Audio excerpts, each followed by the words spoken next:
impossible that the coach told everybody else in class that, hey, one of you came to me to the Nicalet, he wanted to become a sports star, and I told him 4 things are essential in your steps to the top in sports leadership. And then everybody wrote it down, but only one person did something with it.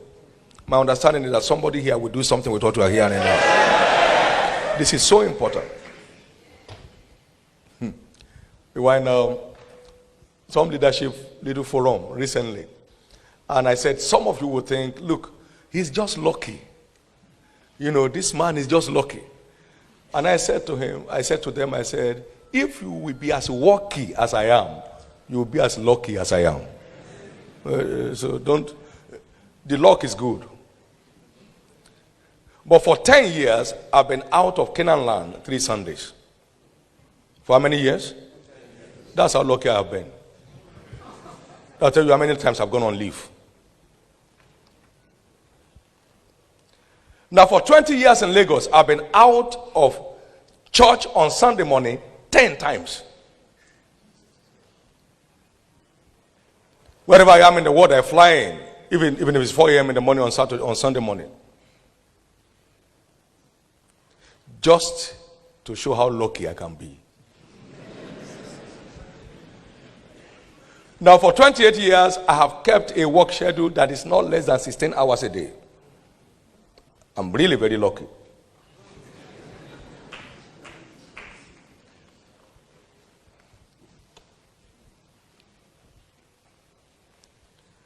Today, we have over 6,000 people in our employment that earn their monthly wages from the system.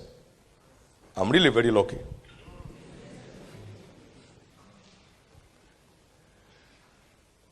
You know, one of these great writers said, success is a matter of luck. Ask any failure. That's his conclusion, is luck. But ask any first-class student in school, and he will let you know his first-class investment in his studies that resulted into his first-class rating in class.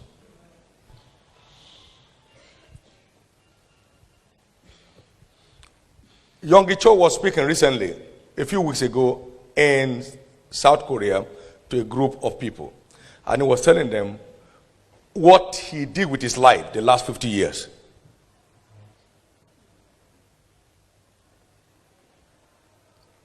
You never have a great story without a great prize at the root of it.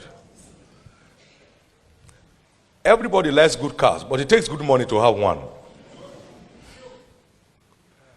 And in every country, including America, there are different grades of cars. You can buy a car for $500. And in the same country, you find somebody buying a car for $5 million. But they don't carry the same value. The $5 million car will start on its own for you at the command of a button in your bedroom.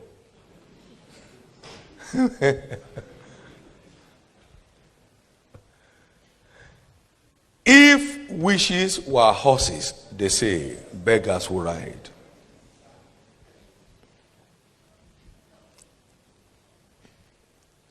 That boy picked up those things and went after it, and he got it. Now see, we also think, like I would say, you don't pray into leadership. Africa is a praying nation. How many agree with that?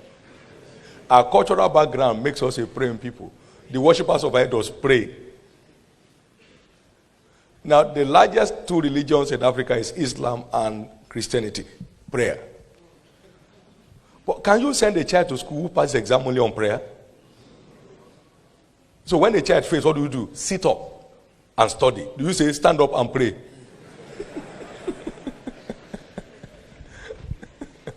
You can't become a leader in your class by prayers.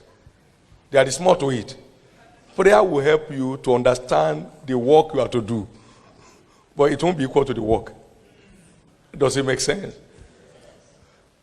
I know most of us were strong people in the faith in school. But do we read or not? Don't you read? So there is no way to pray yourself into leadership. You know, One woman came to Jesus in Matthew 20 and was asking, I pray that one of my sons will stand by your right and the other one by your left, or the other children can sit anywhere else. And he said, you don't know what you are asking. They don't pray for it. They work at it. You know what I'm saying? They don't pray for it. They work at it. I told my son here when he called me this morning, he said, oh, I've not heard your voice today. I said, yes, but I've been working. He said, I know. Because they know I must work. No matter how late it is, 3:30 in the morning I was up to start setting the day up and getting myself together. And that's it. It's not just about wishing it to happen. It's about working at it. Now, Jesus also told a story. He said, I've come to set fire on the earth to give the world a new face. He said, and how am I straightened or stretched until it be accomplished? Luke 12, 49 and 50. So there's a stretching that makes a star. You stretch to make it. We used to have one great Nigerian in NBA, the National Basketball Association. Yes. And this young man had a challenge in one of the seasons that was becoming very obvious. And he couldn't get the basket at a particular range, so the opponents knew. So they keep him always off. And so he was losing ground and was going to fall out of the stuff. But he got a coach, and a coach put him on a particular kind of treatment of 500 throws per day. How many? 500. For 6 months. You too, try it. 500 throws per day. By the next season, he has broken the barrier and his star shot up. Now see, you don't do anything to fall. Just release yourself. You only do something to rise. Now see, we have a place in London. You can't access that floor without a key, but you can come down without it. So I told them, you don't do anything to come down. Just down, and you are done. Do you need to do anything to fail in school? Just do nothing. Go to class, watch them. Don't check the timetable. They say it's time for exam, just go. And then you get there and say, which subject are we writing today? You don't need to do anything to fail. You see, most times religious people don't do anything. They only wish they succeed. They just wish that they succeed. They say Billy Graham, very lucky. Kenneth Hagin, super lucky. All those fellows are so lucky. Because they live in America. It's not like us who live in Africa. Africa, what can we do here? That's why you see Africans who go through the desert and they die in their numbers to cross to Europe. They die on the high sea from Dakar. In their numbers. Because they don't want to take responsibility to redefine their own place. I think we are here this morning to give a new definition to Africa. How many believe that a new Africa shall emerge? Where we shall have army of leaders in every area of human endeavor and in every nation.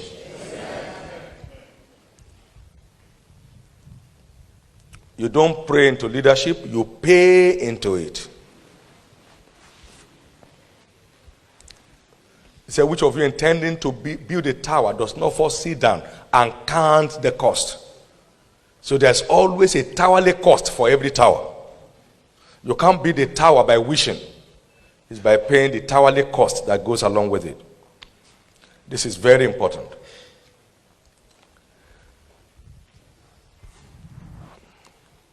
Now, we also want to recognize that life is a race. And as a race, you need 2 legs to participate.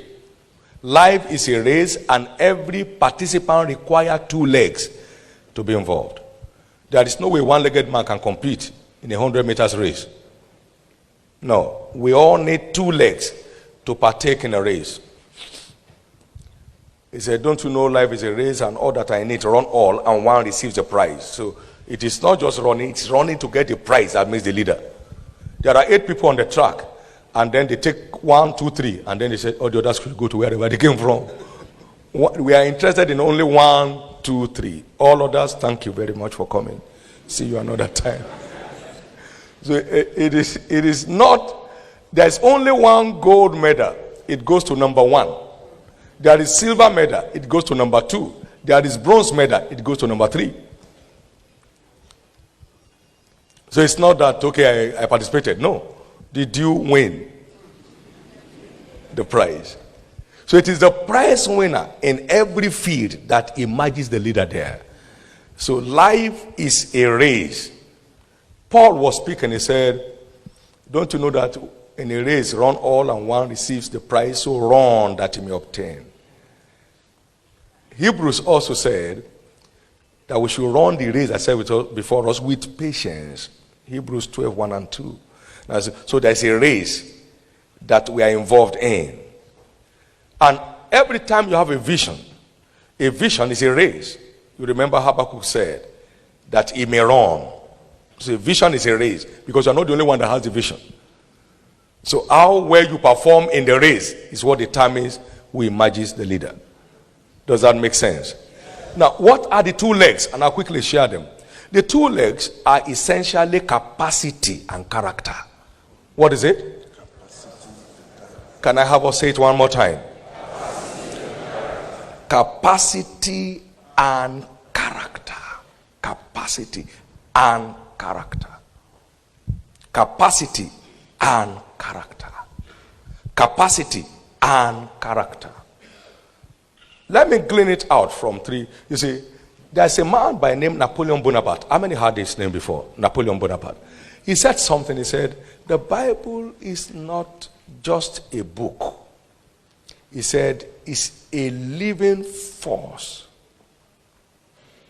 that creates its path when applied. Now, what that means is this. There are certain principles that you glean from scriptures that helps to create your desired future. Now, Moses was saying, Jethro was saying to Moses, if you want to accomplish this mission, then position people to share responsibility with you. But these are the requirements for those leaders. 1, he said, look you for among the people able men. Say with me, able. Now the word able connotes capacity. He says, such as fear God, men of truth, hating covetousness. All those 3 equals what? Character. Able, capacity. Such as fear God, men of truth. That means integrity. Hating covetousness. Who will not defraud. That means character. Capacity and character. Now, hear what said about David in Psalm 78 and verse 22. He guided Israel by the skillfulness of his hands and by the integrity of his heart. 78, 72. Skillfulness, capacity. Integrity, character. Now, go down to Acts 6, 1 to 3. Seek ye among the people men of honest report. What is honest report? What is honest report? Now, then full of Holy Ghost and wisdom. What is wisdom? Capacity. Those are the 2 legs upon which great leadership is built. Capacity and character. And then, not to mix the 2 together, they are not the same rating. Capacity is the principal, and character is the sustainer. Whatever capacity delivers, it is character that sustains. Does that make sense? So the two are equally important anyway, but it is capacity first that qualifies for leadership. If you want a driver, the first thing you look for is capacity in driving. Isn't it? No matter how good looking he is, he must be a good driver. If he's applying brake anyhow and telling us, take it easy. You are a good man, but this job can't be for you. So he needs capacity first to secure his place. And then character will help him sustain it. But no matter how good he is, you gave him money to go and buy fuel, fill the tank, he puts 1 quarter. And say, what's happening? He say, maybe the tank is leaking. And they check the floor, there is no fuel on the floor. Now, so for lack of character, he will lose value for his expertise. So it is two together, character and capacity. Capacity and character. Now, here we are in Africa today. There is gross capacity deficiency. Now, don't make a mistake. There are people in ministry today who have never read any book on ministry.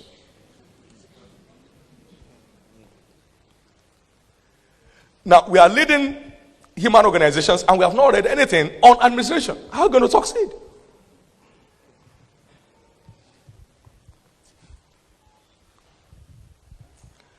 Capacity. Now, if you are traveling anywhere in the world on a long flight, may one Nigerian and one Ghanaian not sit together. They will talk from here to wherever they are going, from here to China, non-stop. They will talk and talk. Even when they sleep, the mouth will still be open. And when they wake up, they say, where did I stop?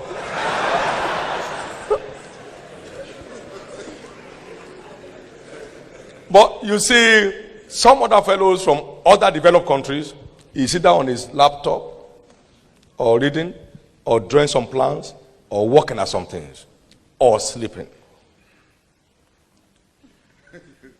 I have been in it many times, so I know what it is. 2 Africans, dangerous to sit with on a long flight. They will talk about everything, about everyone. What of your children? Where are they? What did he study? Where did he study it? So what does he want to do next? Okay, my own children. Okay, one of them has just left school. The other one is going out. Now, there is no record of all those narratives. So as soon as they come down from the plane, nobody remembers anything. They have gone, and they may never meet again. But they have wasted all the time. He's going for business, there's no attention on the business. He's going for a conference, maybe to even speak there, but there's no attention. But he's very busy just talking. There is gross capacity deficiency. I mean, I must tell you this. I've seen quite a few people, I've met quite a few people, and I feel for Africa. How do you feel when you hear a man like Barack Obama speak? Don't you feel good? Are you saying there are no such fellows in Africa? There could be greater because he's an African himself.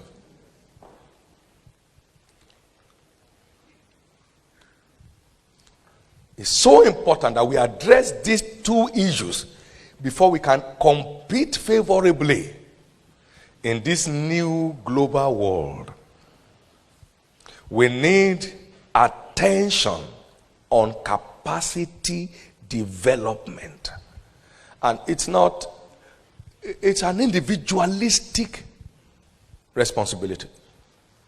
Everybody has to take on that responsibility to excel above his peers in the race.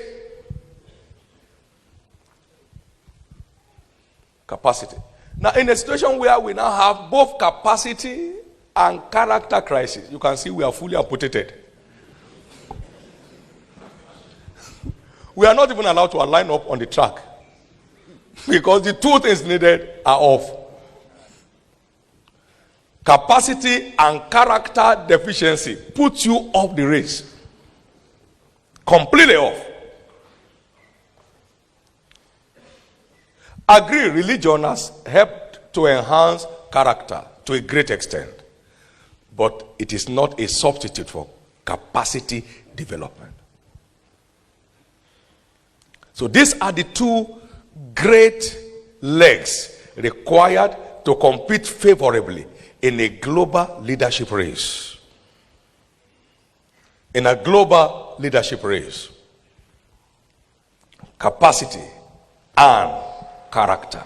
Capacity and character. Capacity and character.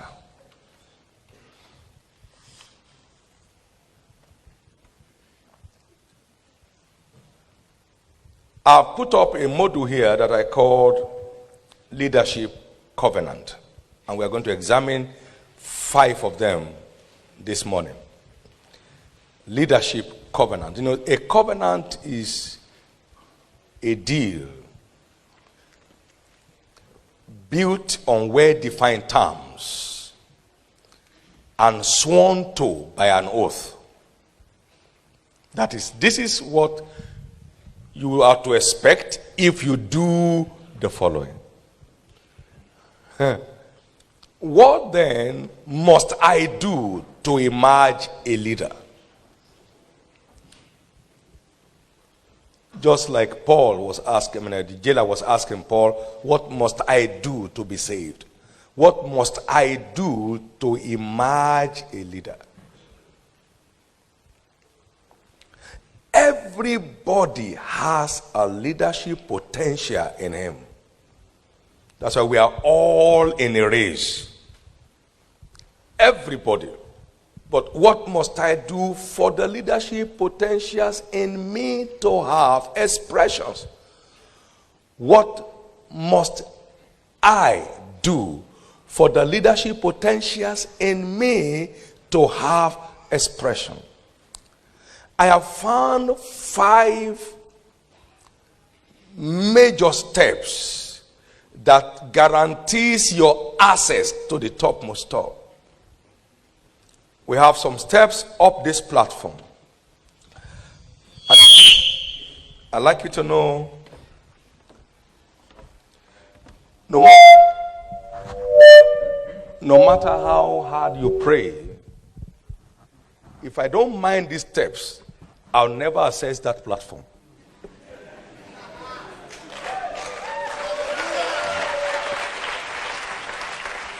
Many of us are trying to access the platform without minding the steps.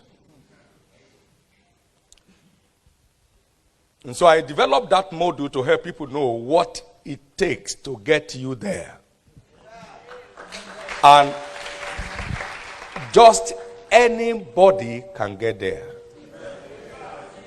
Because everybody has the potentials to be there.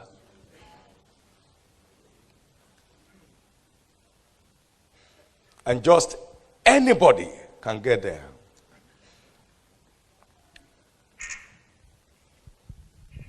What then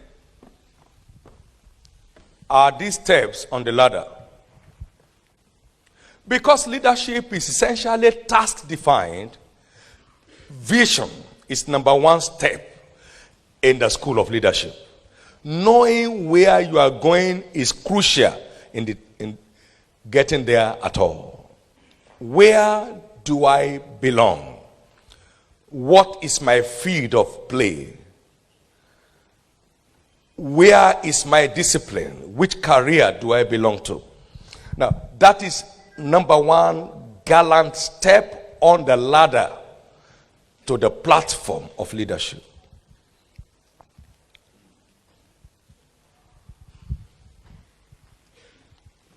I took this module essentially from Ecclesiastes 10, from one of the greatest leaders in Bible history, Solomon. And verse 5 to 18. He said, I have seen an evil under the sun as an arrow that proceeds from the king. I have seen fools set in high places and the rich men in low places. I have seen servants on horses and princes walking on foot as servants. And he went on this, he began to analyze what has happened that has reversed the situation. He that cleaveth wood, he shall diggeth a pit, shall fall into it. He that cleaveth wood shall be endangered thereby. He that breaketh an edge, a serpent shall bite him. That means a covenant was broken. that has put the servants on horses and princes on foot as servants. Even though we have potentials, potentials also differ from one level to another. You remember the parable of the talent? He gave some 5, he gave some 3, some 2, and gives another one 1. And he gave to them according to their several abilities. So he has seen somebody with 1 capacity or 1 degree potential riding on horses, and somebody with 5 going on foot, because the covenant of accessing the top has been broken. Then he began to analyze what particular covenants were broken. Then in verse 10 he said, if the iron is blunt and you don't sharpen the edge, then you will need to put in more strength. But wisdom is profitable to direct. So the first broken covenant is direction. Lack or loss of direction. Not knowing where you are going. Lack of vision and purpose for life. So until purpose is defined, leadership cannot have expression. Everybody belongs to some specific places. Some will be in politics, that's where they belong. Others will be in industry, that's where it belongs. Some others will be in ministry, that's where they belong. Some others will be in business, that's where they belong. So everybody, some will be in academics, that's where they belong. Everybody belongs somewhere. And until where you belong is discovered, you are not on your way to the top.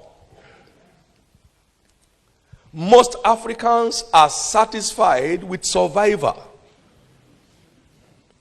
Very few look forward to impact.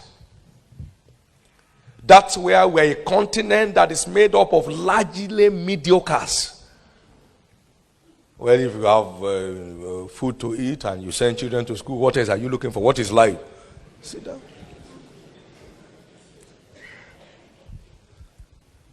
People have gone to the moon. We have not conquered the earth yet. Now they have left the moon and gone to the Mars. We are still struggling with the earth. People have gone into space. We have not survived the air. You know, we have 3% aviation air utilization in Africa. And we have 40% of aviation casualties in Africa. What a paradox. Utilization 3%, accident 40%. That is the global record. People have gone into space. We are struggling with the earth. Africa cannot feed itself now, except by importation of food from people who took seedlings from us most of the times. So it's so important for us to know that we need to know where we belong so we can recreate our continent in no time. Everybody here belongs somewhere.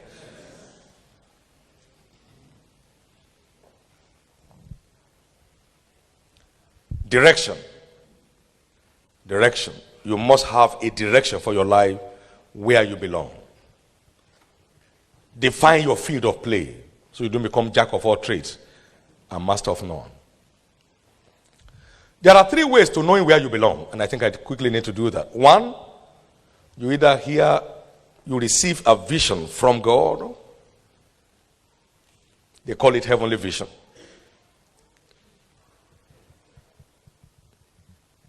Like you have it in Habakkuk 2, 1-3.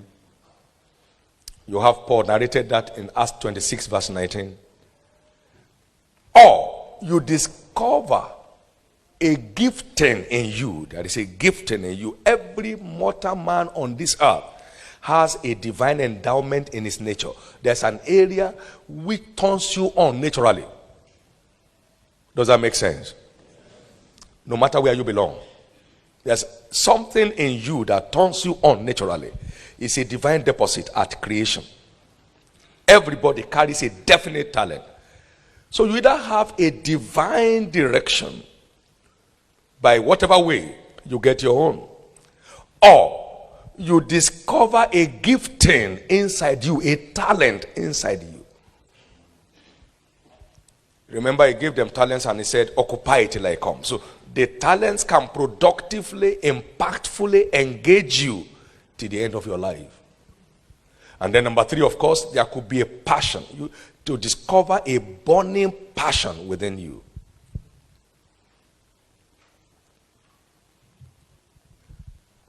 Some of you remember the story of Martin Luther King Jr., right?